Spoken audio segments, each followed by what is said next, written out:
નમસ્કાર દર્શક મિત્રો, જી ટીવી ગુજરાતી ન્યૂઝમાં આપનું હાર્દિક સ્વાગત છે। હવે જોઈશું સમાચાર વિગતવાર। સુરત જિલ્લાના મહુવા તાલુકામાંથી પસાર થનાર પાવર ગ્રીડ કોર્પોરેશન લિમિટેડના હાઈ ટેન્શન લાઇન પ્રોજેક્ટનો વિરોધ કેસ બન્યો છે। અસરગ્રસ્ત ખેડૂતો અને ખેડૂત આગેવાનો દ્વારા આજ રોજ કલેક્ટરને આવેદનપત્ર આપવામાં આવ્યું હતું।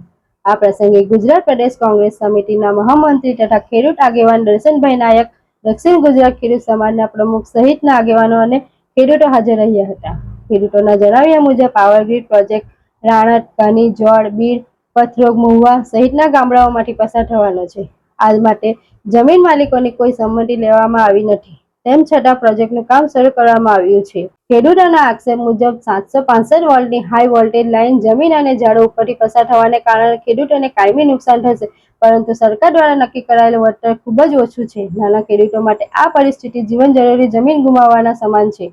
તેઓને વધુમાં જણાવ્યું કે મહુવા તાલુકા આદિવાસી વિસ્તાર છે અને સરકાર દ્વારા તાજેતરમાં બહાર પાડવામાં આવેલા ઠરાવ મુજબ ખેતીની જમીન બિનખેતી પરિવર્તન કરવામાં કલેક્ટરની મંજૂરી જરૂરી નથી। આથી કંપનીઓને સીધો ફાયદો થશે, જ્યારે આદિવાસી ખેડૂતોને નુકસાન વેઠવું પડશે। ખેડૂતો આગેવાનોની માંગ છે કે પ્રોજેક્ટ તાત્કાલિક સ્થગિત કરવામાં આવશે અને ખેડૂતોના હિતમાં યોગ્ય કાર્યવાહી કરવામાં આવે।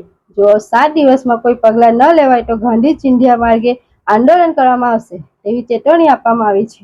દક્ષિણ ગુજરાતમાંથી જે પાવર ગ્રીડની લાઈન જાય છે એની સામે ગુજરાત ખેડૂત સમાજ, સુરત જિલ્લા ખેડૂત સમાજ ખેડૂતોની મહામૂલી કિંમતી ફળદ્રુપ અને આ વિસ્તારની રોનક જળવાઈ રહે એના માટેની લડત છેલ્લા ઘણા સમયથી ચલાવી રહ્યા છે।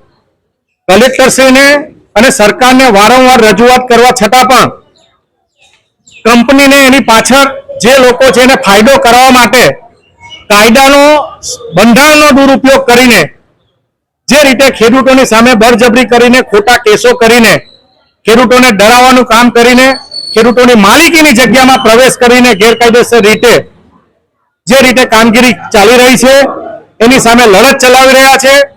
આજે મહુવા તાલુકાના 10 થી 12 ગામના ખેડૂતો જે આદિવાસી ખેડૂતો છે, 1 પણ રૂપિયાનું વળતર આપ્યા વિના દબેલેની જે જમીન છે અને વર્ષોથી જે આંબા હોય કે જેની ફળદ્રુપતા વર્ષોથી પેઢી સુધી ચાલે એનો પણ કાપીને કોઈ પણ જાતની મંજૂરી વિના એના દલાલો ગેરકાયદેસર રીતે જે કામ કરે છે એની સામે આજે કલેક્ટરને વિનંતી કરવા આવેદનપત્ર માટે આવ્યા છે।